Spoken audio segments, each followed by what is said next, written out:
Mekanisme wujud dan sifat aktif toksin. Keracunan pangan. Keracunan pangan terjadi ketika seorang mengonsumsi makanan atau minuman yang mengandung toksin berbahaya. Toksin ini bisa berasal dari mikroorganisme patogen seperti bakteri, virus, atau parasit, serta dari bahan kimia berbahaya. Berikut adalah penjelasan mengenai mekanisme wujud dan sifat aksi toksin pada keracunan pangan. 1. Mekanisme wujud toksin. Kontaminasi biologis bakteri patogen seperti Salmonella, E. coli, dan Listeria monocytogenes. Bakteri yang dapat menghasilkan toksin yang merusak sel dan jaringan tubuh. Kemudian 2. Virus seperti norovirus dan hepatitis A yang dapat menyebar melalui makanan yang terkontaminasi. Kemudian parasit seperti Giardia lamblia dan Toxoplasma gondii yang dapat masuk ke dalam tubuh melalui makanan atau air yang tercemar. Kemudian kontaminasi kimia, pestisida dan bahan kimia pertanian, sisa pestisida pada buah dan sayuran, kemudian logam berat seperti merkuri dan timbal yang dapat terakumulasi dalam tubuh ikan dan makanan laut. Kemudian bahan kimia industri seperti dioksin dan PCB yang dapat mencemari rantai makanan. Kemudian kedua, sifat aksi toksin. Toksin bakteri atau enterotoksin diproduksi oleh bakteri seperti Staphylococcus aureus yang dapat menyebabkan muntah dan diare dengan merangsang sel-sel epitel usus. Kemudian neurotoksin seperti yang diproduksi oleh Clostridium botulinum yang dapat menyebabkan kelumpuhan dengan mengganggu transmisi sinyal saraf. Kemudian virus, sitotoksisitas. Beberapa virus dapat merusak sel secara langsung dengan menginfeksi dan mengandalkan diri dalam sel, mengakibatkan lisis sel. Kemudian parasit.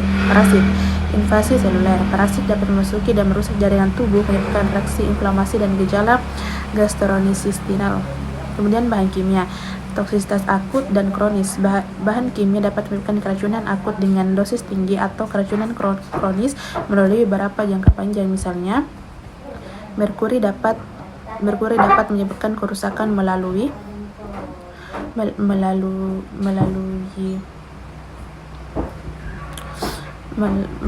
dapat mengganggu sistem endokrin. Kemudian pencegahan keracunan pangan, kebersihan, cuci tangan, dan bahan makanan yang benar. Pemasakan yang tepat. Masak makanan pada suhu yang aman untuk membunuh patogen. Penyimpanan yang benar. Simpan makanan pada suhu yang tepat untuk mencegah pertumbuhan mikroorganisme. Hindari kontaminasi silang. Gunakan peralatan dan permukaan yang bersih untuk mempersiapkan makanan. Kemudian materi kedua, definisi simptomatis. Simptomatik berarti menyangkut simptom atau gejala. Ia merujuk pada sesuatu yang berkaitan dengan atau menunjukkan gejala-gejala tertentu, terutama dalam konteks medis. Pembagian zat toksin dalam bahan pangan yaitu zat toksin alamiah dan zat toksin adiktif atau tambahan. Zat toksik dalam bahan pangan. Zat toksik dalam bahan pangan atau racun pangan merupakan sistem kimia dan gizi dalam bahan pangan yang memiliki efek toksik. Dalam bahan pangan seringkali ditemukan senyawa-senyawa kimia yang tidak mempunyai nilai nutrisi. Adanya senyawa-senyawa kimia tersebut selalu dihubungkan dengan sifat-sifat yang tidak diinginkan dan kadang-kadang beracun sehingga membahayakan kesehatan manusia yang mengkonsumsinya. Kemudian racun dari zat adiktif.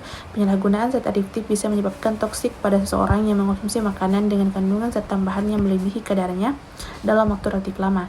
Sifat toksik tersebut yang muncul dalam rentang waktu relatif lama seperti penggunaan sakarin dan siklamat atau pemanis buatan akan meracuni hati, dan penggunaan monosodium glutamat atau penyebab rasa akan merusak jaringan otak, dan banyak bahaya zat adiktif lainnya yang bisa membahayakan kesehatan manusia. Kemudian zat toksik alamiah yaitu phytohemagglutinin atau kacang merah, glikosida cyanogenic atau singkong, rebung biji-bijian, buah-buahan, apel, aprikot, pir, plum, ceri, dan peach.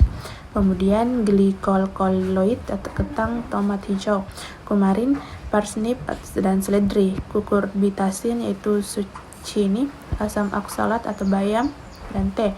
Simptomatik atau gejala. Phytohemagglutinin gejalanya itu mual, muntah, nyeri perut, dan diare.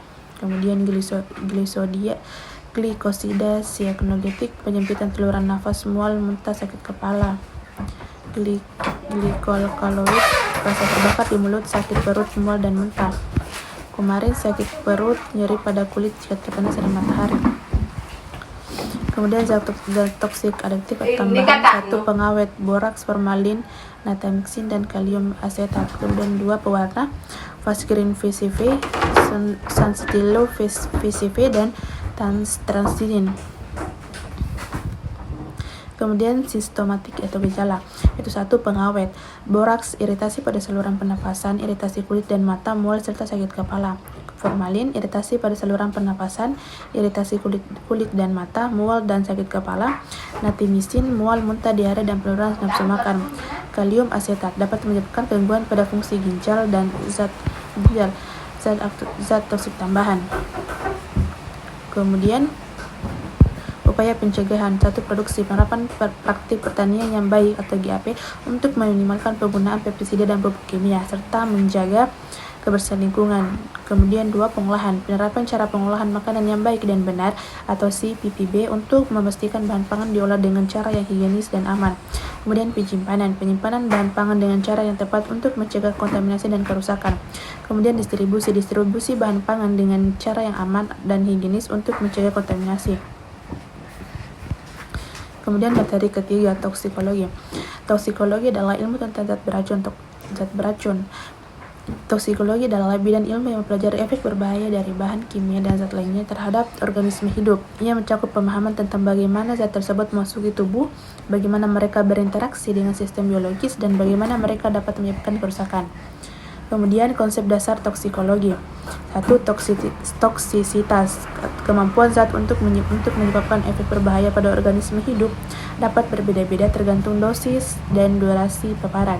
Kemudian 2. Dosis, jumlah zat yang terserap oleh tubuh berhubungan langsung dengan tingkat toksisitas yang ditimbulkan.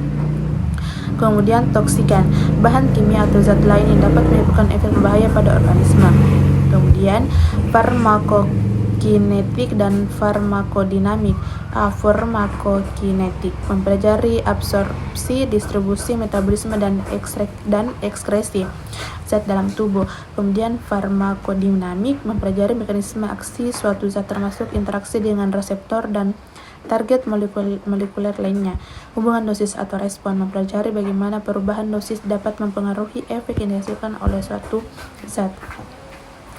Biotransformasi toksik, yaitu 1. Aktivitas zat toksik diubah menjadi bentuk yang lebih reaktif dan beracun. Kemudian 2. Detoksifikasi, zat toksik berubah menjadi bentuk yang kurang beracun dan dapat dikeluarkan dari tubuh. Kemudian 2. Bioakumulasi, zat toksik terakumulasi dalam tubuh sehingga meningkatkan resiko efek berbahaya. Kemudian efek toksik dan biomarker. Efek toksik, gejala dan tanda klinis, biomarker, kerusakan sel peradangan, kematian sel, enzim, protein, dan metabolit. Disfungsi organ, gangguan fungsi organ target, perubahan biokimia dan fisiologis. Efek sistemik, gangguan multiorgan, kegagalan sistem perubahan metabolomik dan transkriptomik. Aplikasi toksikologi dalam kehidupan, keamanan pangan, manipulasi keamanan bahan tambahan pangan, residu pestisida dan kontaminan. Pengembangan obat, penilaian keamanan dan toksisitas calon obat baru sebelum digunakan pada manusia. Kemudian materi keempat yaitu efek toksik terhadap manusia dan lingkungan.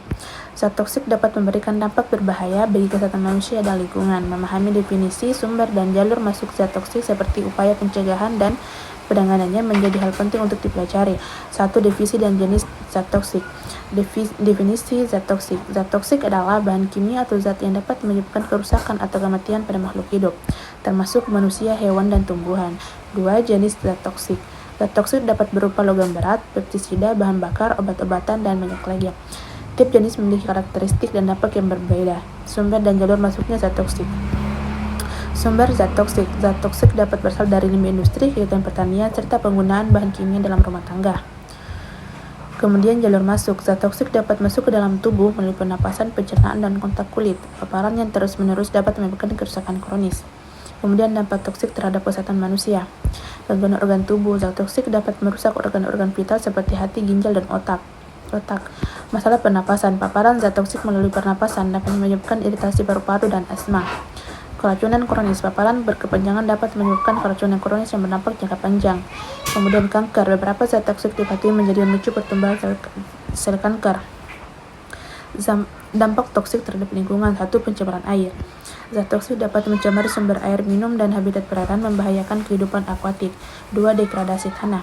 Tanah yang terkontaminasi zat toksik dapat menjadi tidak subur dan tidak dapat ditanami. 3. Kerusakan ekosistem. Zat toksik dapat mengganggu keseimbangan rantai makanan dan merusak ekosistem. Kemudian pencegahan paparan zat toksik. Daur ulang.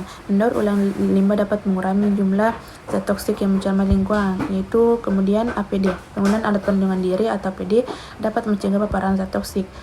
Kemudian pengolahan limbah. Penanganan limbah toksik dengan benar dapat mencegah pencemaran lingkungan. Kemudian edukasi, meningkatkan pengetahuan masyarakat tentang bahaya zat toksik dapat mendorong tingkat tindakan pencegahan. Penanganan pertama bila terkena zat toksik yaitu pencucian. Cuci area kulit yang terkena zat toksik dengan air bersih. Perawatan medis, segera bawa korban ke tenaga medis untuk penanganan lebih lanjut. Contoh kasus keracunan merkuri di Minamata, Jepang. Pembuangan limbah pabrik yang mengandung merkuri berdampak buruk pada kesehatan masyarakat di sekitar Teluk Minamata. Ratusan orang mengalami gejala saraf dan cacat bawaan. Tragedi Bhopal, India. Kebocoran gas beracun dari pabrik pestisida dan di Bhopal menyebabkan kematian ribuan orang dan penyisakan dampak kesehatan jangka panjang bagi korban. Kemudian materi kelima, pentingnya penanganan hasil perikanan bebas toksik. Penanganan hasil perikanan yang bebas toksik sangat penting untuk menjaga kesehatan dan keamanan pangan bagi konsumen. Selain itu, hal ini juga berkontribusi pada keberlanjutan industri perikanan dan kelestarian lingkungan. Kemudian dampak toksik pada hasil perikanan. 1. Keracunan makanan. Konsumsi hasil perikanan yang tercemar dapat menyebabkan keracunan makanan dengan gejala seperti mual, muntah, diare, dan bahkan kematian. 2. Penurunan nilai ekonomi. Hasil perikanan yang tercemar toksik akan ditolak pasar dan berdampak pada penurunan nilai ekonomis, kerugian bagi nelayan, dan kerusakan reputasi industri perikanan. Kemudian ketiga, gangguan ekosistem. Bahan kimia beracun dapat mencemari lingkungan laut dan mengganggu rantai makanan, mengancam kelestarian spesies laut dan ekosistem laut secara keseluruhan. 4. Dampak kesehatan jangka panjang. Konsumsi hasil perikanan tercemar dalam jangka panjang dapat menyebabkan penyakit kronis seperti kanker, gangguan reproduksi, dan masalah kesehatan lainnya. Metode penanganan hasil perikanan bebas toksik yaitu 1. Pencegahan kontaminasi.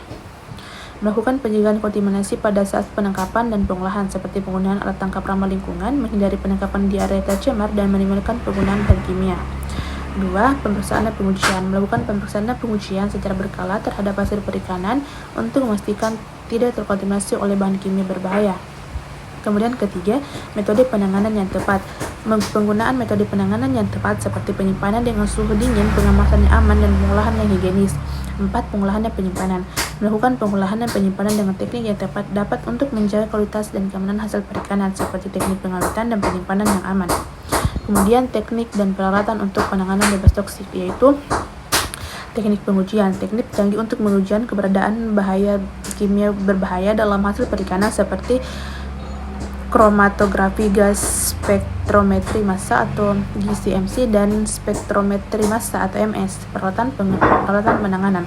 Peralatan canggih untuk penanganan yang aman dan higienis seperti alat pendingin, mesin pengolahan, dan kemasan yang berkualitas.